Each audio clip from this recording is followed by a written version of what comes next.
Good evening, everyone. Good to see you back this evening. And the tests that I have received back are very good. So I'm glad that you are uh not having a whole lot of problems with, but I appreciate your hard work. So we're gonna start on page 89. We'll backtrack a little bit from last week.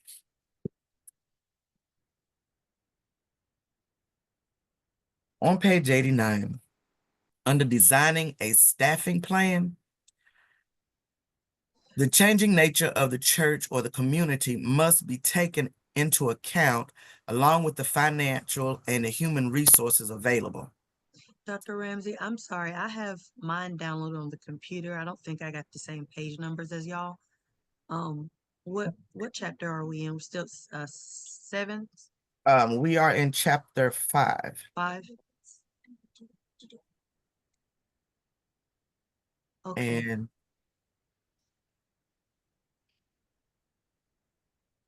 chapter 5, and it's like the third page in chapter 5 is where we're starting. Okay. Yes, ma'am. Okay. Um, you talking to me, Pastor Ricky? We can't hear you. I'm sorry, I'm talking to my son. Oh, okay. You're fine. You're He's fine. trying to get in my room. No, I'm sorry. no problem. Okay. What this is telling you that it's when you're designing a staff, when you're trying to staff your church or the organization, that you need to take under consideration the area your church is in, the nature of the church, if it's mostly young people, if it's mostly mature adults, if that type of thing, because it will change your dynamics a little bit when you're staffing, because if you have a lot of kids and no one that can address the children or help with the children, and you're understaffed. Yes, sir. What page are you on? You said 89? Yes, sir. Okay. Just want to make sure. And where were we at? Under job description or Under designing a your staffing staffing plan. plan? Okay, Yes. perfect. Thank you. Yes, sir. The personnel committee should consider questions like what tasks is to be accomplished with the new staff members. Why is it important to the church? Would a part-time position work better than a full-time? So you have to look at all these areas when you're designing and coming up with a plan that's going to work better for your church or the organization that you're working with. Okay. On page 90, filling staff vacancies. And I do apologize, I'm a little hoarse on the night. Been some singing and some other stuff, preaching and singing. So, but staff vacancies are filled primarily in two ways: through application and hiring process, and through the search and call process. The former, or the first one, is used to fill non-ministerial positions. So your secretaries, that type of thing, they're gonna get application to fill out. The latter, or the second one, is filled, you fill those vacancies for pastors, associate pastors, minister of education, minister of music. You do a search and call when and I've seen some churches will post they're in search of a pastor or associate pastor, and people that are interested will put in that look at it, fill in the information that they need, and um they'll have them come to the church, and they will speak one Sunday and meet with the board and stuff like that. So you have two ways of filling the positions. We're going to jump over to page 94. And That is a continuum of orienting a new employee. Here are the things you should include when orienting a new staff member. Make adjustments, and depending on the level of expertise and background the individual have, and spread activities over several days. You introduce them to the staff members and tour the church facilities. And some of this would be common sense and, or something that you would naturally do, but some stuff is not so much. But you would tell how the staff is organized to carry out the church's programs and ministries. You describe the church's programs. Pretty much you'll give them a rundown on what's going on there and let them see how things are done. You'd let them explain to them about the employee benefits and the personnel policies, review and explain the job description, because you don't want any misunderstandings. So they should know what is required of them.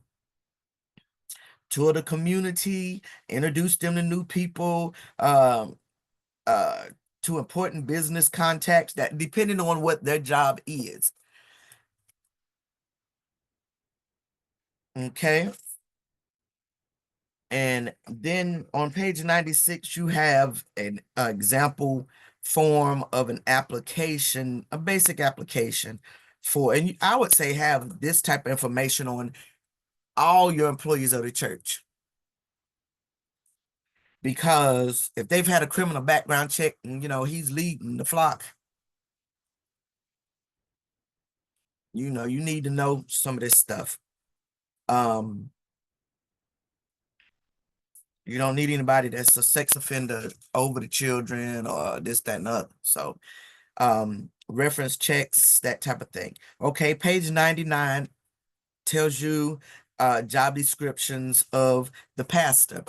And these next couple talks about job descriptions. Whatever their job is, I would give them a copy of specifically what this is. And if our church had something else or the organization had something else that wanted to add to this list, it would be in this, so they would have no excuse as to, well, I didn't know I was supposed to do that, and as a pastor, you should know how to perform a funeral, a wedding, that type of thing. My husband and I today went to a funeral of one of his relatives, and the pastor of the church, the committal was just overlooked. The eulogist did the eulogy and turned it back in the hands of the pastor, and the pastor stood up and said a prayer, called up the ushers or the funeral directors and stuff, and then they just went on. They didn't do the ashes, the dust, the dust. Plumb mess. It was out of order all the way around. The service was out of order. And the pastor was the officiant, so he should have been the one that organized and said, okay, this is who's going to do this. This is what we're going to do next. So not everybody has been taught to do those things. So that's some things, pastors especially. So I just threw that in there. I'm sorry. The next page is page 100. Gives you about executive, and you don't have to know the specifics about all of these. Okay, just familiarize yourself with. On page 101, specifically, minister of music will be on the test. The principal functions of the minister of music is responsible to the church, supervised by the pastor for the development and promotion of the music programs of the church. That's the principal function. And then it has responsibilities underneath that. On page 102, business administrator. This is pretty much the church administrator is the business administrator. And the principal function of the business administrator is responsible to the church, supervised by the pastor for administering, the business affairs of the church. That is the principal function. And then you have responsibilities establish and operate an efficient plan of financial record keeping and reporting, developing bookkeeping procedures. Those type of things is what the business administrator or the church administrator does. They are together. Yes, sir. So for the business administrator, is that executive pastor is this about the same thing of a business administrator? Mm-mm. Okay. Executive pastor is more like the assistant pastor. If you look at the function and the responsibilities of that executive pastor on page 100, Okay. he works with a senior pastor. Okay, I do see it now. Okay, I missed that. Okay. And under principal function, it says he assists the pastor. So he's an assistant pastor is what some of them would do. And it depends Gotcha. on the size of your church and the the financial resources that that church or the program has as to what they will call it. Because at my daughter's the church she attends, which is Elevation, they have the senior pastor, which is Pastor Fornick, and then they each he has churches underneath him, like what old school used to say, the bishop, and then you have pastors in the other churches. But then he's the senior or the senior pastor, and they are the pastors, and they're in different locations, and they call them campuses. So it depends upon your organization. But the business administrator is the church administrator. You make sure that the church runs, the business aspect of the church runs smoothly. And the key difference between just the business administration and the church administration is the church administration helps to bridge the business, the legal, the structured part of the church with the faith part, the people part of the church. So as a church administrator, you were making sure that the pastor has the information he need to go see sister, brother so-and-so, and brother, sister so-and-so they need to talk with pastor. Then you get help, get stuff. You work alongside the secretary to have that calendar, but you have the master calendar on the wall as to, okay, this is what we got going on, this is what we can do, and folks can check that. So it gives you responsibilities for the business administrator. Okay. And it goes through custodians and food directors, food services director, which some churches call it the hospitality committee, that type of thing. So it depends on your specific church. But on page 109, talks about called staff. And this is under church employees categories. Blah. The called staff, full-time positions relating to the primary ministries of the church that include but are not limited to the pastor, the minister of education, administration, the minister of music, and outreach. Part-time, these persons are employed to direct a ministry of the church for a specified number of hours each week. The organist, the pianist, the children's ministry, the youth ministry, that type of stuff. That is the called staff. The support staff supports the others. This category includes office personnel, the custodian, the kitchen employees, that type of stuff. Does that make sense? Are there any questions? Okay. Moving on to page 110. Under termination procedures, you have voluntary termination and involuntary. And like with most companies, the voluntary, if they voluntary to leave, then they do a 2-week written notice. And it says in cases of called staff, they they have a resignation. It must be announced. Not just I'm quitting. But with an involuntary termination, any church member can be terminated involuntarily for unsatisfactory performance, failure to support church programs, failure to adhere to the established personnel procedures and all that stuff.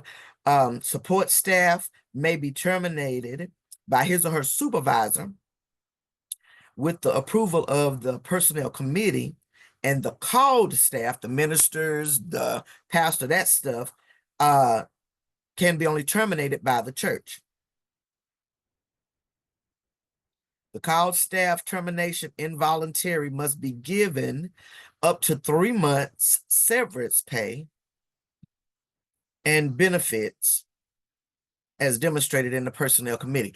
And that would, again, depend upon what your bylaws, what your church, your organization has laid out. If your church cannot afford 3 months severance, then you have to put into writing what you do, a month, 30 days, whatever, severance when you terminate, depending on what they did. Under other employment and interim positions, the personnel committee and the pastor may employ an interim or support staff worker in the event that a staff position is vacant. And pastors can have interims, and it's someone who fills in that support staff. Okay. Any questions thus far? Is it making sense to us? Okay. Well, we're going to go to page 115.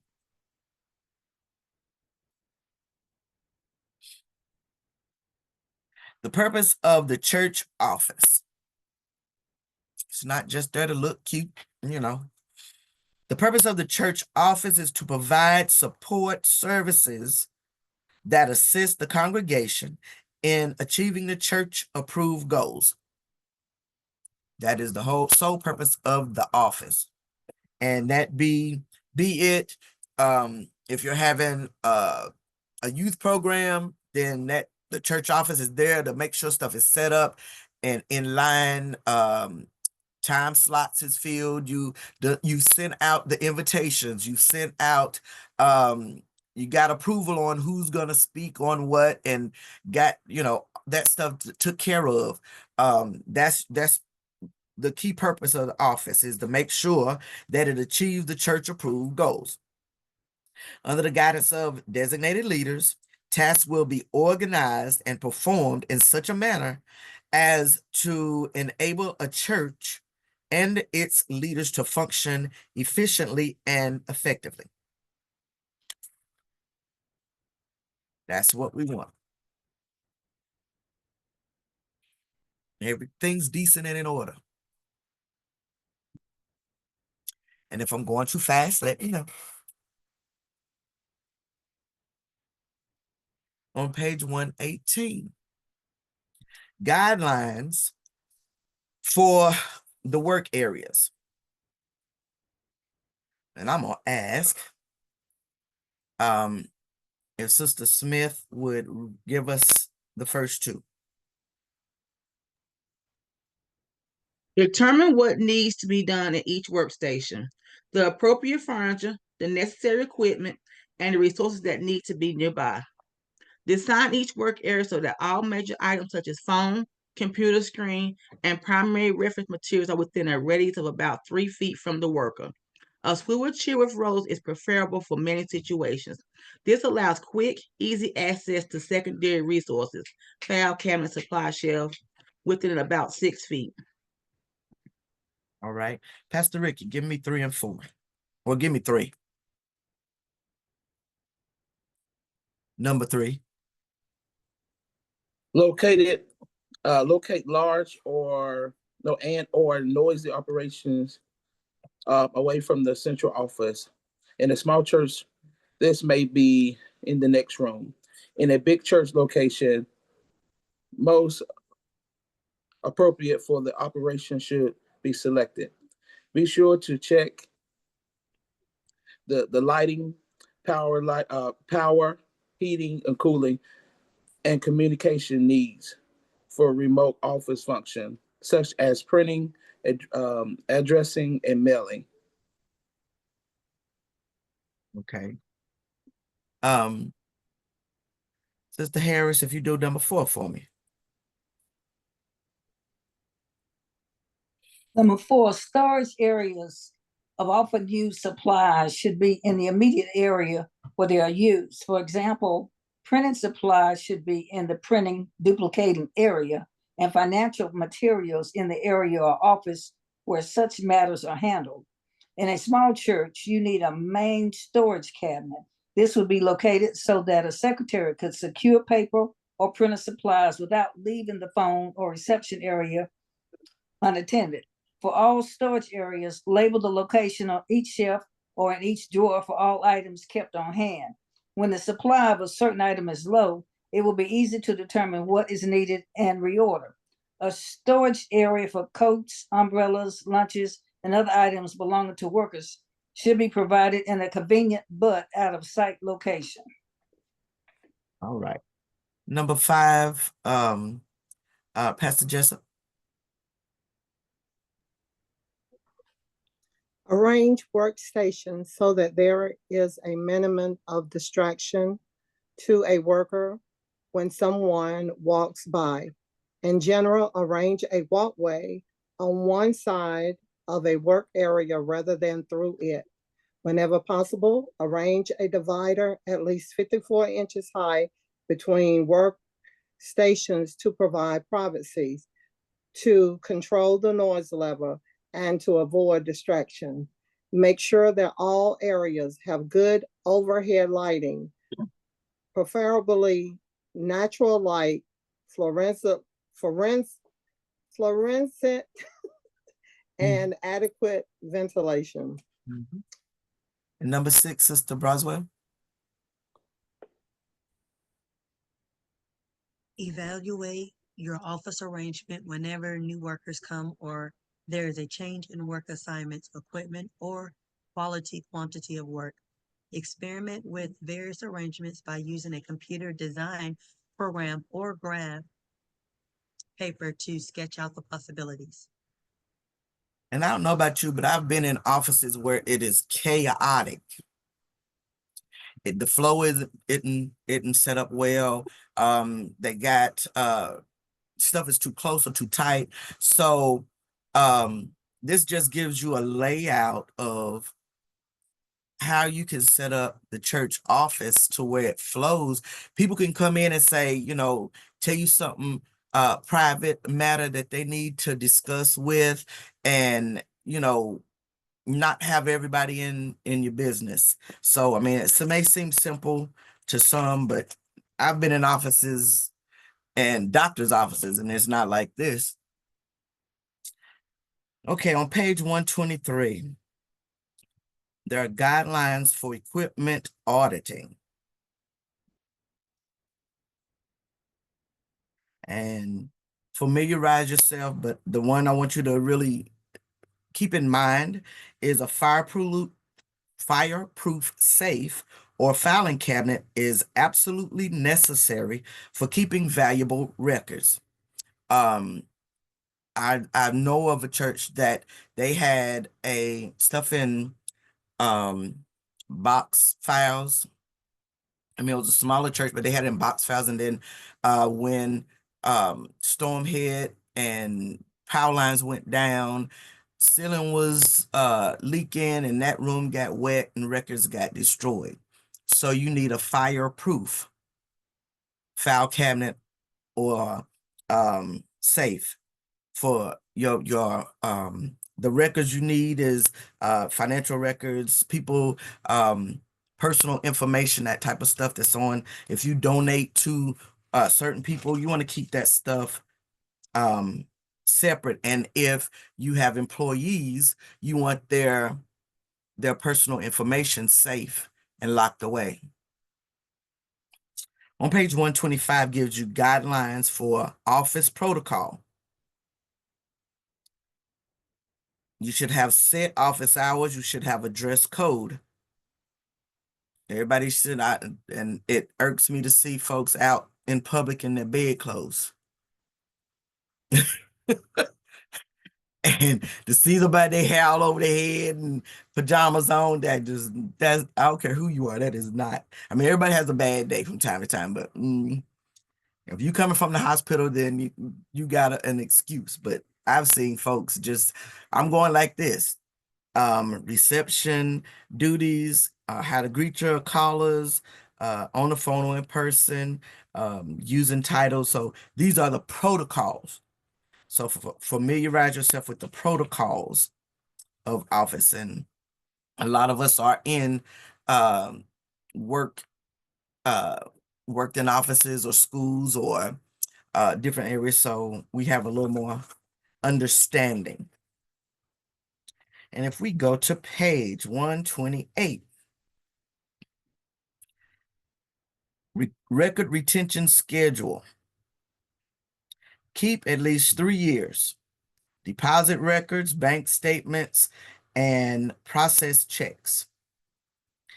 General correspondence, inventory of equipment, purchasing records, financial statements, records to the congregation, organizational records, a summary should be included in the church minutes at least once a year and in the annual denominational records.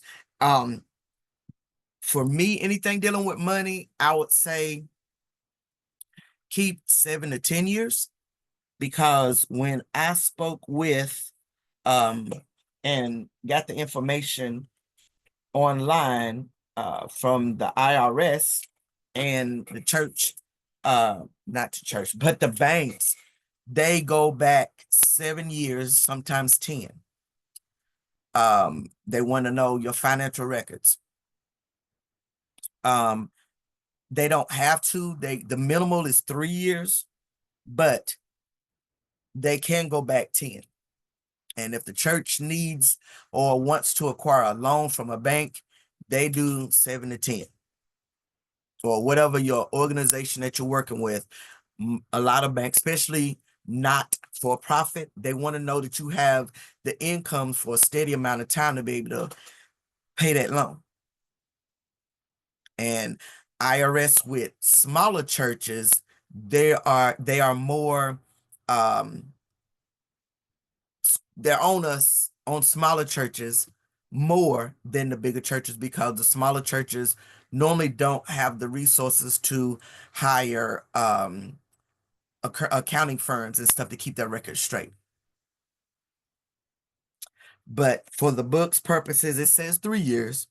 But for your knowledge, I would, if you're in this position, I would suggest, encourage that you would have them longer than that, because there's nothing like well, this is all it says you're gonna want. Well, we want to go back a little further. If something looks a little fishy or something, the IRS, you want to cover yourself. And the records it says to keep for 5 years are insurance policies, records of individual contributions, individual personnel records, tax records, business contracts. And then it has a keeping permanent historical items, bylaws, pictures, stuff like that. And legal items, deeds, contracts, bonds, church business meeting minutes, and audits or financial records. You want to keep those permanently. And see up above it just says deposit slips and that, but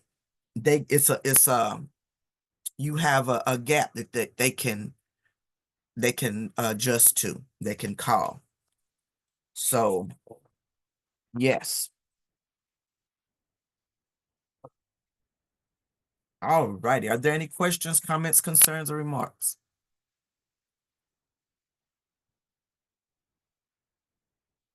Again, I put my contact information in the chat, and the final exam is due April the 28th. And the exam is a 250-word essay. No more. I don't need a, page and page, just 250 words on how this class, church administration, can be helpful to your local church. And I'm going to stop the recording.